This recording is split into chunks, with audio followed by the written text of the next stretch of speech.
So back then I wanted to be a gangster, like everybody was kind of doing like their thing and I was hanging out with that type of crowd. So, like in school, teachers would ask, like, as a kid, what do you want to be when you grow up? Everybody's like a firefighter, this, that, or the other. And in my mind, like not sharing, right? But I'll be like, I want to be a gangster, be badass. Lucky for me, that didn't work out. Right? Lucky for me, it didn't work out. So from 14 to 19, hanging out with the wrong crowd, not necessarily liking school that much, or going to my classes, with the exception of math. I always loved math, and I think that's served me well. It's helped me a lot. Good. Nowadays. Same business, different day.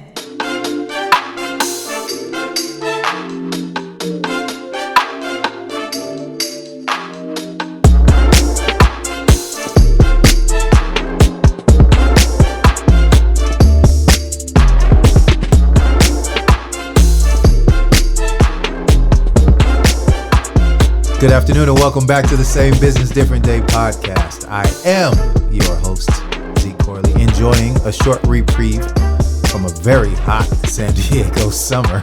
Today, I'm happy to have a very, very special guest in studio, a man with a great vision and dream and the experience and knowledge to help him fulfill it.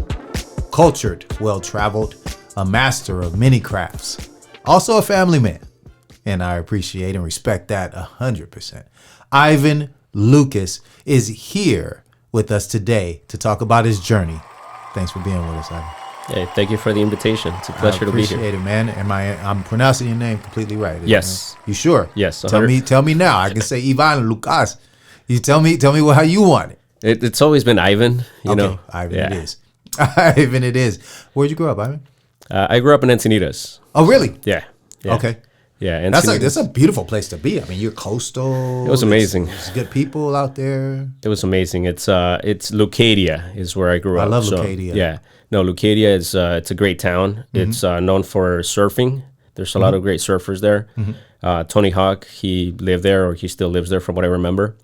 But it's a beautiful, beautiful town. So, okay, you remember early memories, like you think about the things that were influential to you when you were growing up. Yeah, definitely. I mean, back then it was just different, I mean, being younger too, growing up with somewhat of a broken family, it was always me being on my own with friends, not necessarily the best kind of friends, but it was what it was. So living with my cousins when I was like 14, the greatest thing or memories that I have about growing up in Leucadia, it was, again, that community, the beach. It was beautiful. Yeah.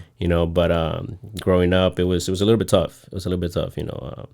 I've always been kind of like the solo kind of guy, like not have very many friends. And the friends that I did have were like going in a bad or wrong direction, if you will, Wow.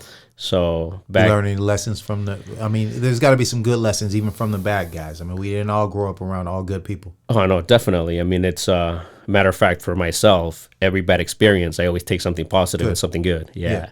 So back then I wanted to be a gangster, like everybody was kind of doing like their thing and I was hanging out with that type of crowd. So, like in school, teachers would ask, like, as a kid, what do you want to be when you grow up?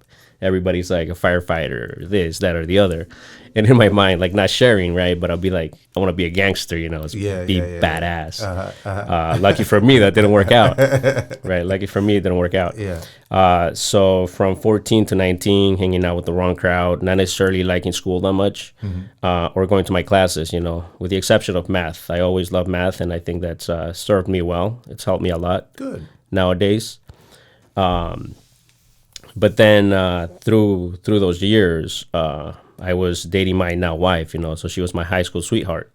And she's always been there for me, through like good, bad, and ugly. Yeah. And through growing up with her, there was a time when we were both contemplating having a baby, right? And we're like, let's have a baby. It was more my idea than hers. How old were you at this time? I was still a kid, teenager. I think I was like 17 maybe. Okay. Yeah, so I felt like that would give me a purpose, to my life, to what I would do, which that was actually the case. My wife got pregnant. We had my daughter when I was 18. And after that, I kind of cleaned up my act. One day I woke up after hanging out with like all my friends, Yeah. quote unquote. And I just realized, I'm like, what am I doing with my life? It's just going to waste. you Yeah. know. But then I had this beautiful creature that we just, my wife gave birth to. And I'm like, all right. So it took about 6 months before I cleaned up my act, Okay. started working more, which that's one of the best memories that I have from my dad. It's just teaching me the value of work, right? It was always work, work, work.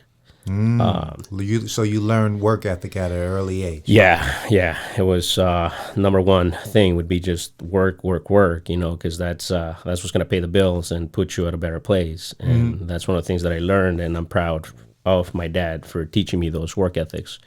But then I started working in the restaurant industry around the same time. Back when I was 14 or 15, which actually was 3 months before I turned 15. Right, so I'm walking on Coast Highway 101 in Leucadia. There's this restaurant called Big Daddy's Roadhouse with a help wanted sign, right? Okay. And this was a school day, but I went to the first few classes and then just bailed. But then walking through Coast Highway 101, I realized that all my friends are in school. I'm like, what am I going to do with the rest of my day? So I come across this place with a help wanted sign, and I'm like, all right, just go in there and see what happens, inquire about it. Yeah.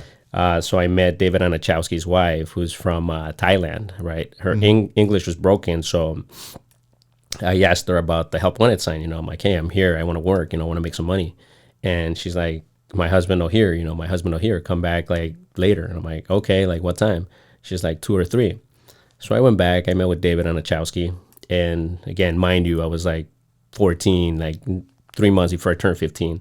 So I talked to David, and then he takes me down to the kitchen, introduces me to Steve Newman, who was the chef at the time. Okay. Steve walks me around the restaurant, and he points at the dishwasher station, and he starts telling me about my tasks. So I look at Steve in the eyes, and I'm like, hey, no offense, but I want to work upstairs. I really don't know what I can do upstairs, but I want to be upstairs because the restaurant had some downstairs to go into the kitchen. So he's like, none taken, let's go talk to Dave. I'm like, okay, perfect. So I talked to Dave. He asked me for my age. I told him I'll be 15 in a few months, He's like, legally, I can't hire you, like, I'm sorry. And I'm like, tell you what, it's like about, I don't know, I can't remember if it's 3 weeks or 3 months. And I told him, just like, bear with me, pay me cash. Or if you don't like what I do the first week, don't even pay me, if that's how bad I am. Like, I'll go on my way. We never met, but just give me this chance. Yeah. So sure thing, like he got thinking and he gave me that chance, which it was great, because I think that's kind of what helped me with my current lifestyle and just in general, it was a valuable lesson. Yeah. But at the time I didn't think about it. I didn't know any better, right? So I started working for him. The first few weeks it was like cash, and then after that he had me to payroll, and I would be working like 5 days a week, close to full time. I guess I was doing a good job because he would schedule me like for those long shifts, and I was there a lot. 2 years later, Vigilucci's takes over the restaurant, right? And this is back in 2000. So back in 2000, Vigilucci's take over and changes the name from Big Daddy's Roadhouse to Vigilucci's. Yeah. And then you Roadhouse, stayed at I think. Vigilucci's? Yeah. Now, tell people what Vigilucci's is now for those who don't know, because Vigilucci's is a staple. Oh, yeah. I mean, Vigilucci's opened his first restaurant, Robbie Vigilucci himself, which is a great individual, one of the greatest mentors I've ever had. Okay. Along with a few others like Luis, who took me under his wing when he was a server and I was bussing tables. He would always push me to like, hey, do more, be more, learn more. Yeah. But going back to Robbie, he opened his first restaurant in Encinitas back in 1995. And I didn't know it until 2000 when he took over the Big Daddy's Roadhouse in Leucadia. And then from there, I learned a lot with them. I learned management. He gave me the opportunity. Almost every 6 months, I would get promoted, which was amazing after I started managing. But I worked with them for 10 years. And through those 10 years, Vigilucci's grew. They're like a staple even nowadays. 100%. They have their locations, or 2 locations in Carlsbad. I had the chance to work at both of them, including Tamarack Seafood Steakhouse, which, again, Robert, he's like an entrepreneur, he was one of those individuals with a vision, and that's kind of where it started to click in my mind. It's like Robbie from Italy, without knowing a single word of English, came to the States and made a name for himself and created this like business and jobs for a lot of people. Like, why can't you, in the future? Right. Yeah, so that kind of started a lot, I think. And the fact that I worked with them for 10 years. Back then it was like fine dining essentially, or upscale with tablecloths. And it was probably one of like 10 top restaurants, back in 2000. 100%. Awesome place, man. I've been there numerous times. I love the food there. Yes. Service is always impeccable. Everything is always on point. And so I know you got some lessons there. But before we get into all of that, because I know that we could be talking restaurants all day, and we it seems like we're going to. Yes. But tell me more about, like, kind of the upbringing, like the decisions that you made, even back then when, like you said, when you had your first child and it was time to move, to do something, do something different. We'd like to introduce our listeners to the A Different Day Radio Network. We know that you listen to podcasts or you wouldn't hear this. Have you ever thought about creating one of your own? Chances are you have. So what's stopping you? What will I talk about? Who's going to hear it? How much does equipment cost? Should I do audio and video? Get these and more questions answered with the A Different Day Radio Network. Launching a podcast is easier than you might think, and you can have it produced professionally with the help of A Different Day Radio. Contact them at adifferentdayradio@gmail.com. A Different Day Radio, because you have something to say. The Film Hub is the future of co-working right in downtown Vista. Get energized to go to a safe work environment that is clean and sanitized. Create video content, live stream events, and all of your marketing material in our audio and video facility. The Film Hub. Do your best work here. Well, essentially, my life kind of revolves around the restaurants, realistically speaking. And it's part of like going back. A lot of the times I think about it and everything kind of just gets blurry. It's I would work since I was a kid, like 5-6 days a week, 10 to 12 hours in the restaurant industry because I was making good money, and I understood it. Right. And I also started my family when I was young, right? So Right. Natalie was born, which she's now 19. She'll be 20 pretty soon. Amazing girl. She's working with me at the restaurant now. So she was the first one. She changed my life completely. A few years later, we decided to have a second baby, which is Vanessa, who now she's 16, right? So 4 years, give or take, we have a second baby. Yeah. All through this time, like my wife, she's taking care of the girls. She's always been at home, stay-at-home mom. We talked about it from the get-go, and we figured like, hey, somebody's got to be working a lot, and the other one needs to be at home. It doesn't matter. So you're working hard to support Yeah. 3 people. Yeah. At that point, it was the 3 of us, and then the 4 of us. So again, it was part of the culture, I think. Being raised up by full-on Mexican folks. It's the culture where one parent gets to stay home, the other one gets to go and work, to bring the bread and butter and responsibilities and pay for bills and all that good stuff. It's not across the board, but it's pretty common for sure. Yeah, Correct. And you see it in numerous cultures, but that's Definitely. But you were willing to work that hard, and Yes. that's amazing. Yes, definitely. You are correct, 100%. Yeah. But yeah, so going back, it was work. It was waking up, going to work, and then. Now, what kind of work were you doing in the restaurant business, though? Were you? I mean, I'm sure you started from the bottom, right? You didn't just get like Yes. just to start at the top, all every time. No, so it's a good thing you say that. So when I started with Big Daddy's, it was bussing the first 2 years while I was there, and then they sold it. It was bussing tables, right? After that, Vigilucci's took over. So again, back then I wasn't dressing the way I dress today. Even though today I'm just like working, so I'm not even dressed up. That's all good. Yeah, but You make it a statement. right? Yeah. But Vigilucci's, like, it was like they used to wear vests, an apron, like I mean, they would dress for the occasion, if you will. So me, I was dressing in baggy pants, baggy shirts. It was not the look that Vigilucci's would want. Okay. Right. So Vigilucci's took over. I was a busser for maybe like a month, and then they sent me to the kitchen. Right. They gave me the option. They're like, hey, do you want to work in the kitchen? Because you're obviously not fully understanding what we're doing up here. As far as the dress code.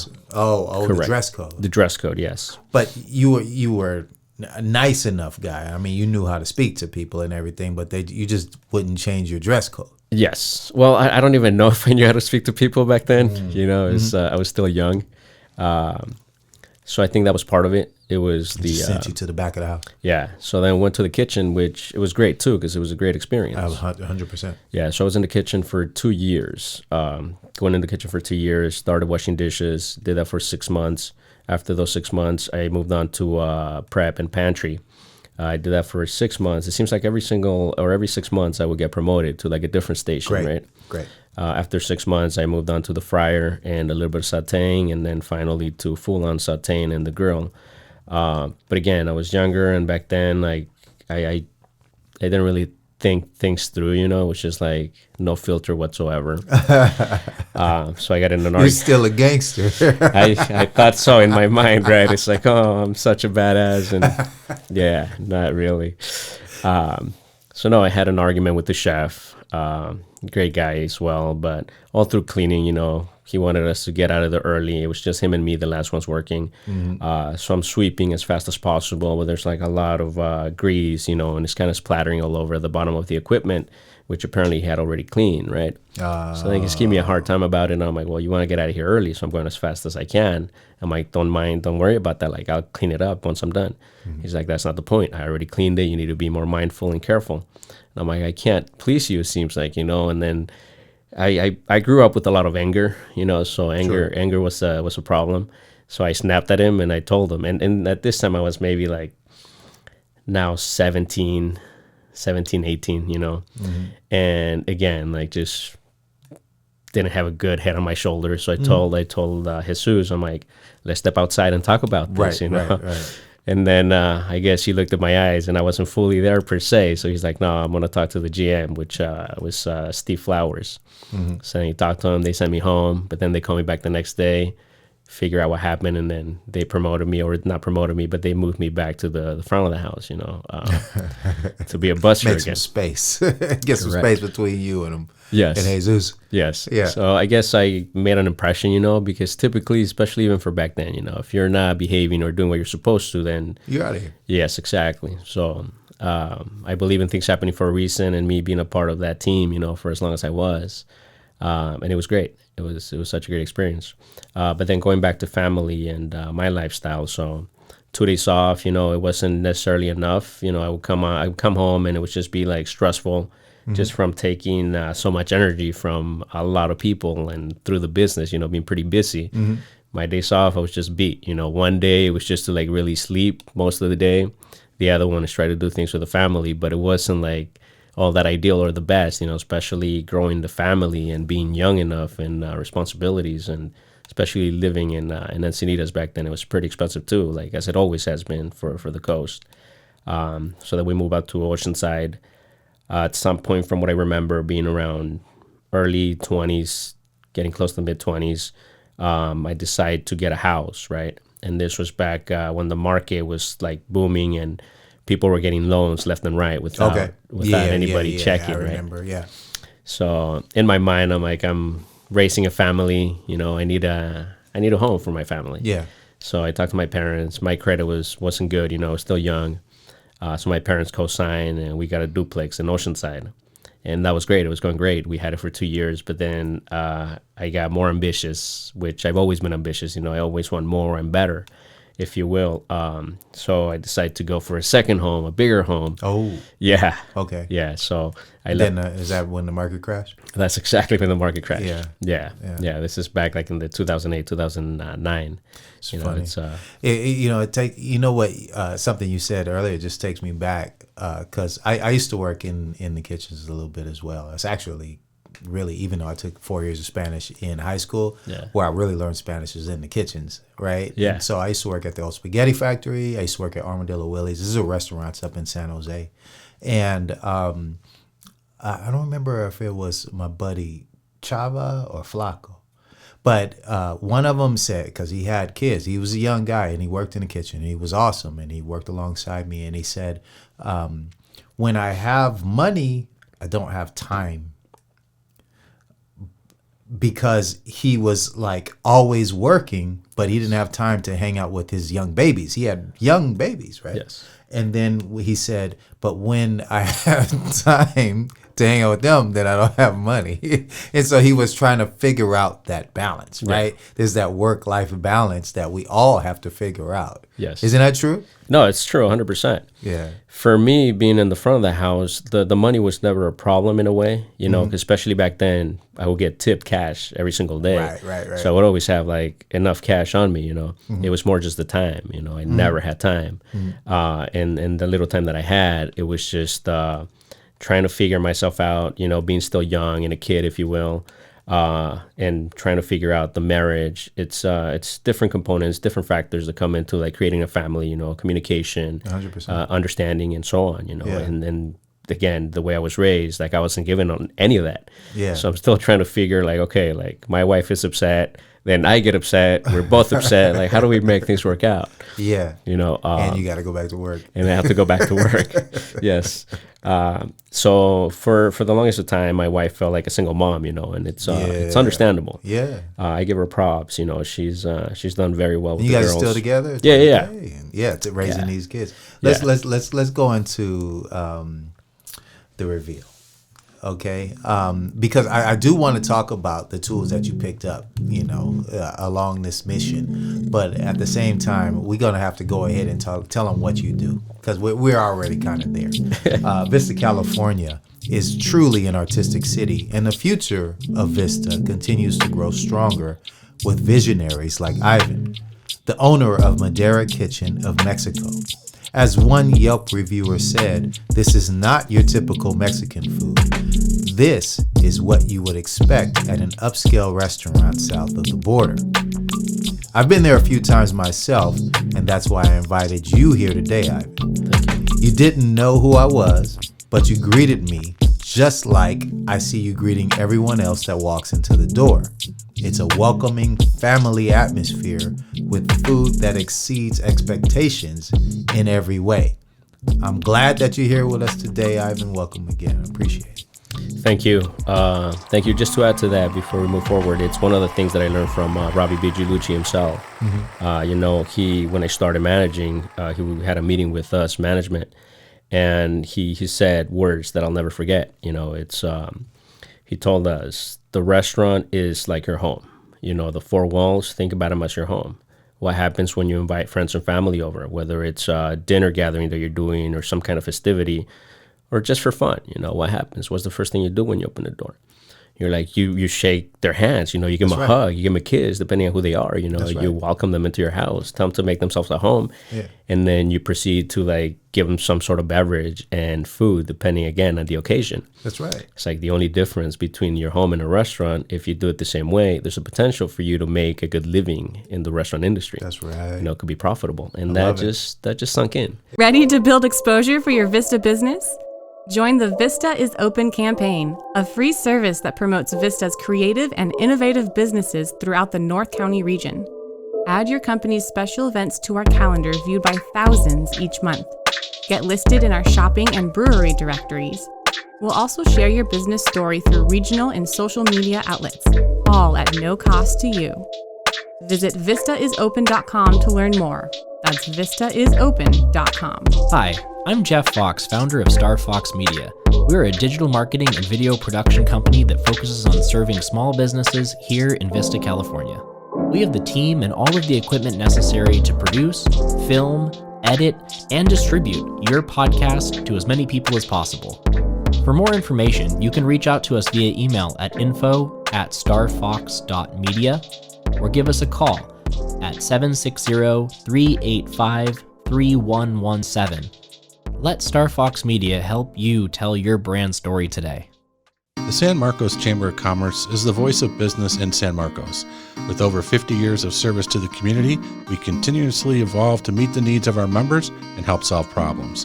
Our strategic plan is based on 3 pillars: advocate for our members and small businesses.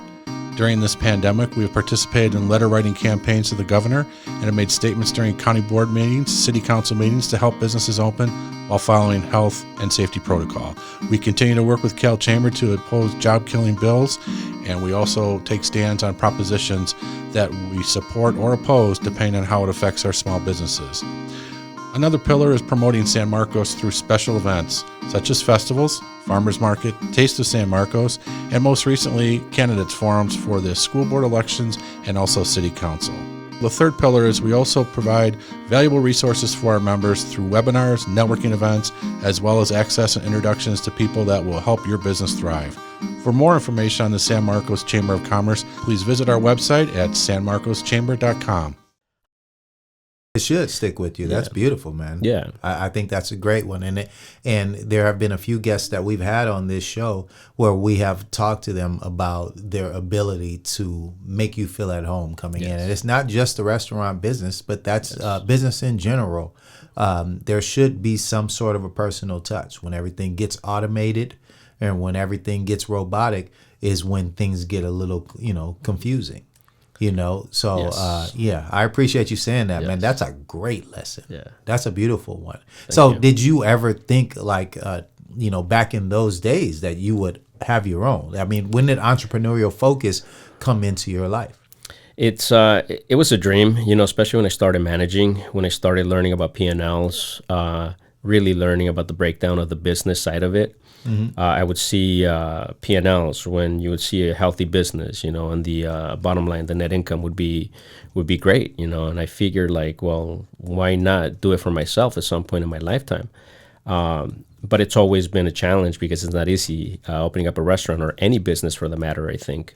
There's always capital that is needed, and especially for a restaurant, a lot of capital is needed. Absolutely. Yeah, so the idea came about 5 years ago.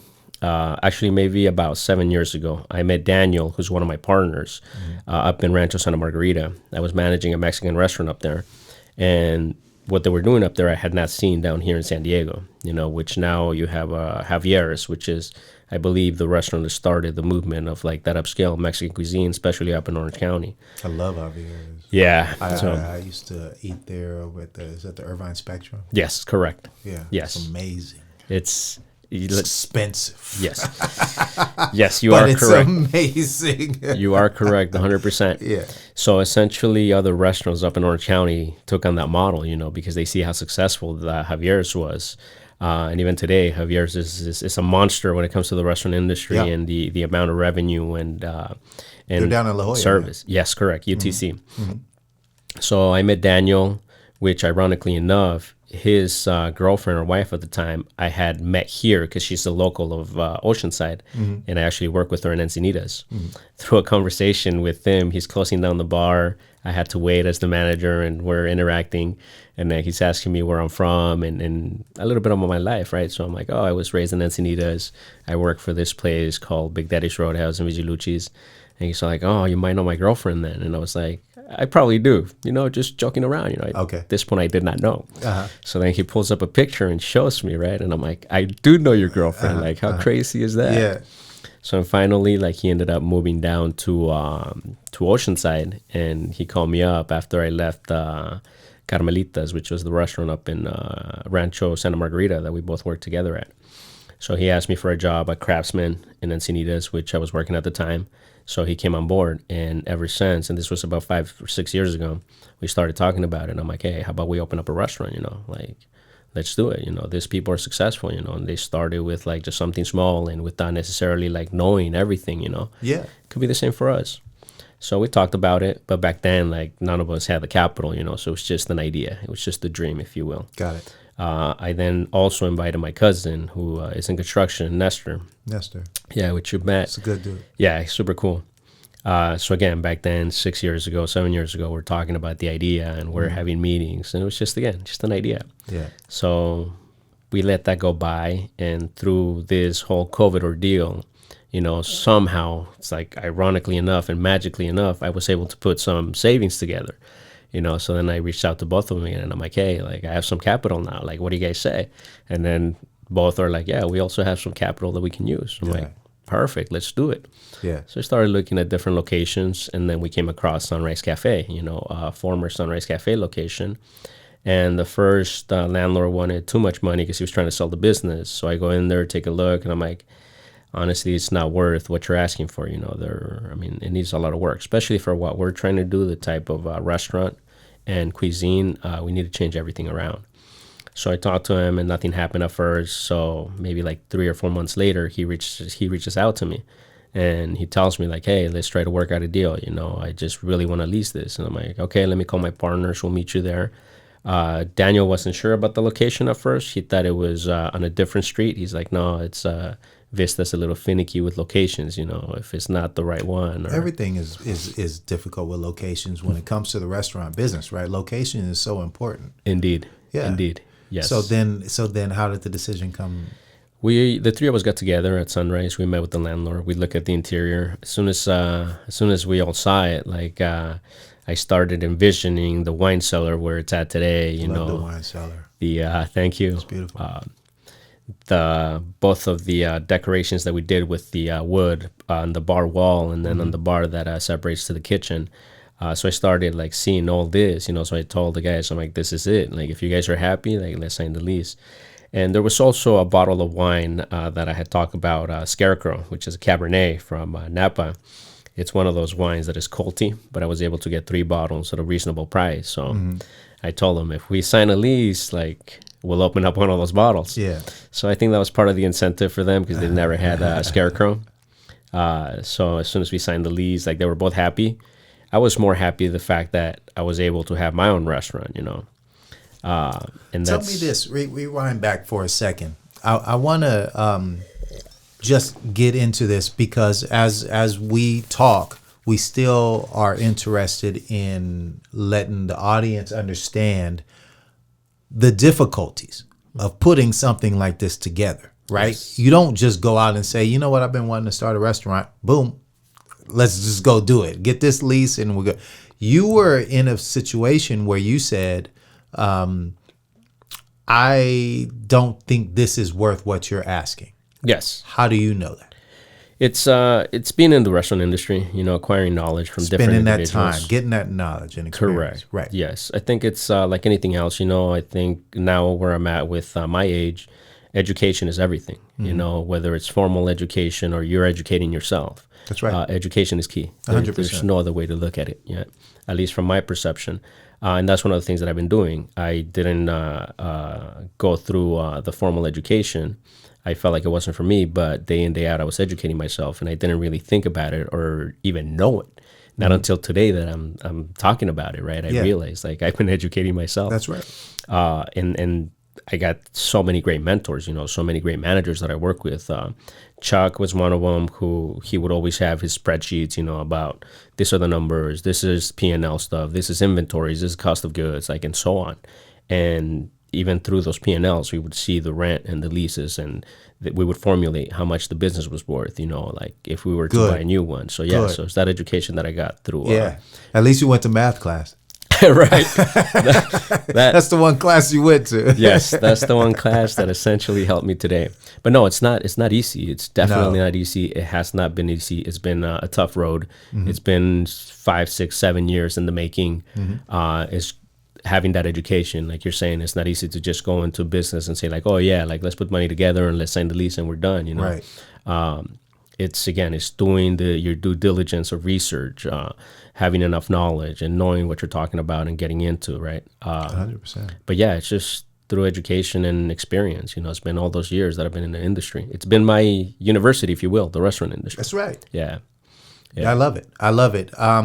So now there are these obstacles, right? You got the licenses, you got the permits, the insurance. There's so much that you're climbing through, and it's been cool for me to come visit you guys occasionally and kind of watch you through the process, right? Yes. Figuring out the menu. Yes. What kind of tweaks and changes do we need to make in order to, get ourselves off the ground? Yes. Tell it, let's be honest a little bit about the beginning stages, at least. Yeah. Well, I mean, even just thinking about, signing the lease is one thing, right? But it's also, it starts out, especially with us partners, it started with 3 of us. It's putting an agreement together that makes sense for all 3 of us, and going through it over and over again until it makes sense. So that was the first step. Once we went through that, it was creating, that bank account, putting the business formality together, all the paperwork,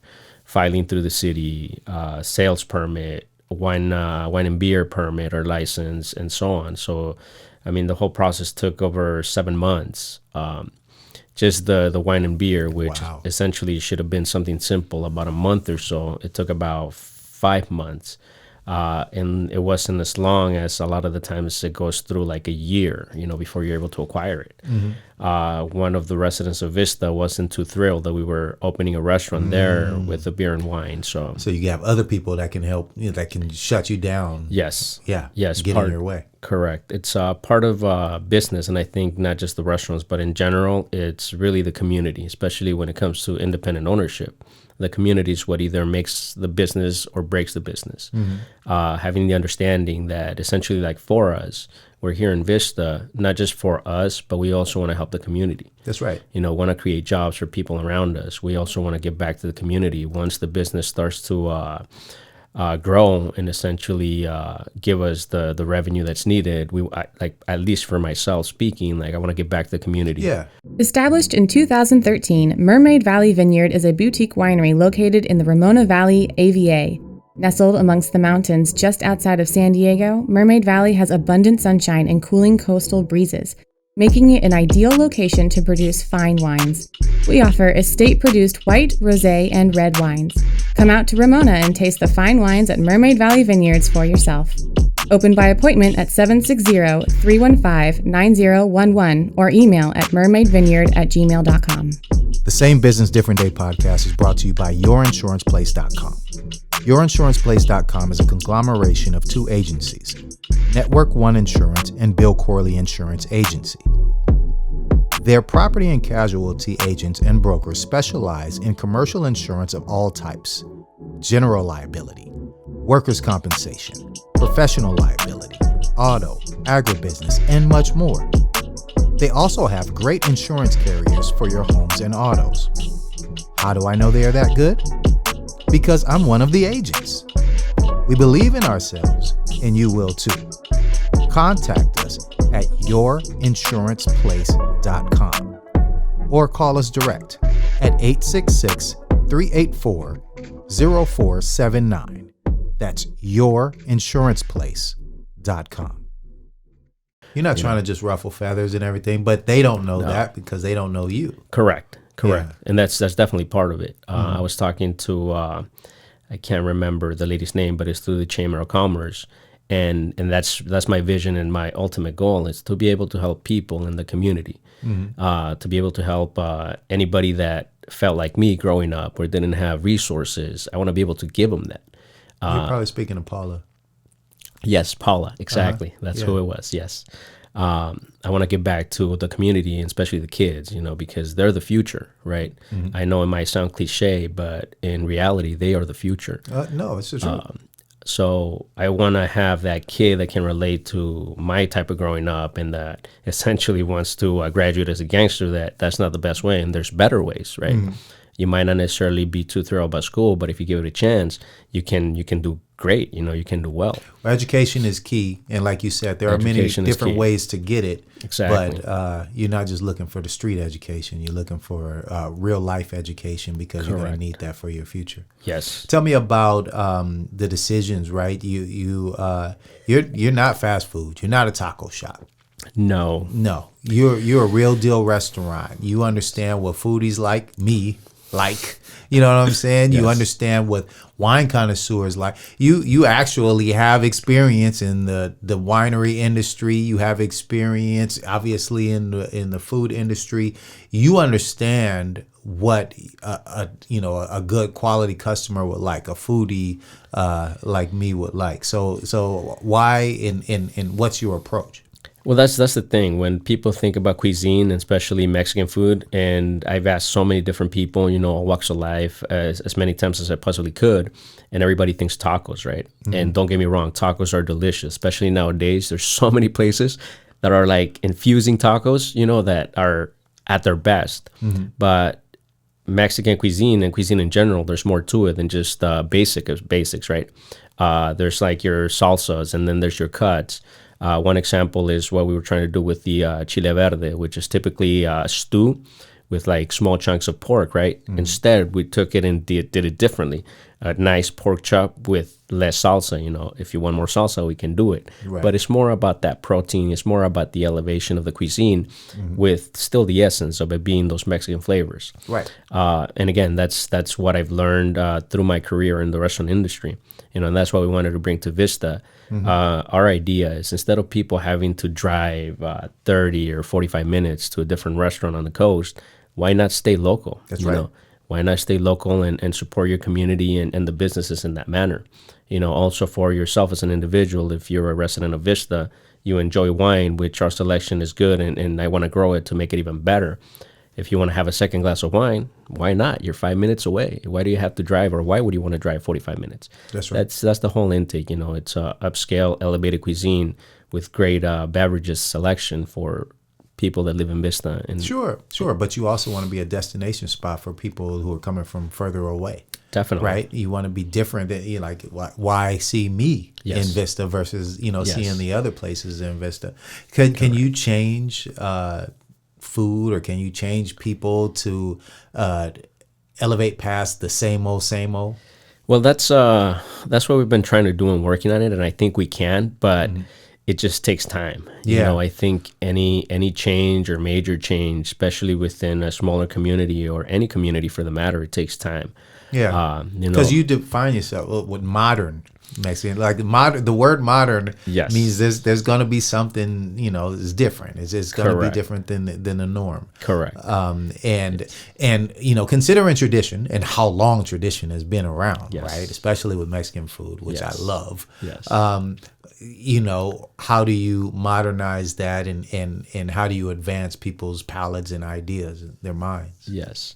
And then that's the thing. I mean, we've had so many people that have walked through our doors, and people have posted reviews through Yelp, through Google, and Nextdoor.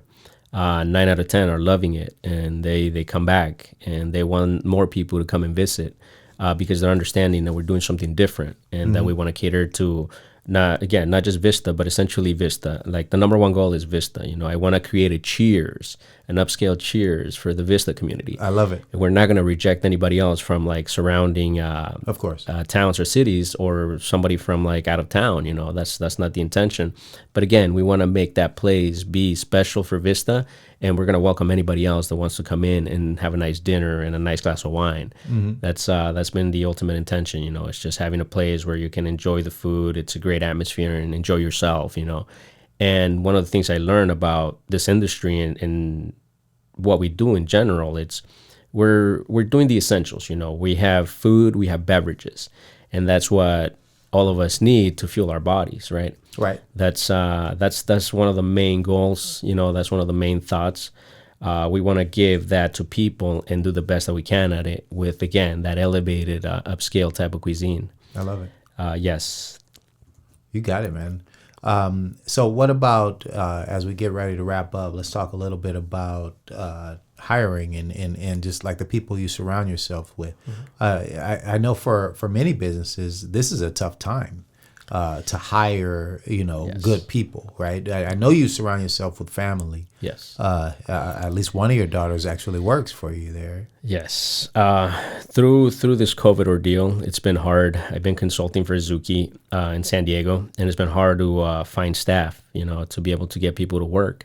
I think it's through everything that's gone on. Everybody's still kind of fearful of COVID and everything that's going on out there, along with whatever the government is trying to do to assist.